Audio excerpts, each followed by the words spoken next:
Dit is jou 15de jaar by Nampo en die 11de jaar wat jy jou eie stalletjie het. Ja. Verduidelik gou net hoe het dit verander deur die jare? Ja, Nampo het vir my 'n boerepatent het vir my 'n deur oopgemaak. Vir 4 jaar boerepatente gedoen. Toe gee hulle my eie stalletjie. So deur die jaar kan ek net dankbaar wees vir Landbouweekblad en ja, met wat die geleentheid wat hulle vir my gebied het. En draai gou om.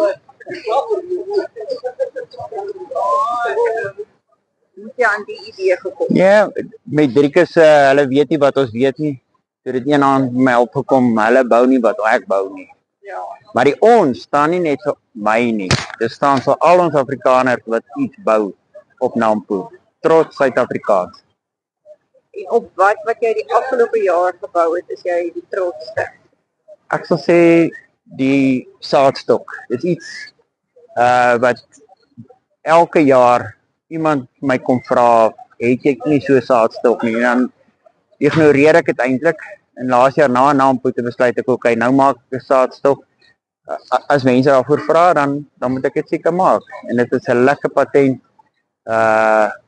Dit is vir my lekker want ek gebruik homself op die plaas. En jy het dit vir 2 generasies gebou. So absoluut. Ek boer vir die toekoms.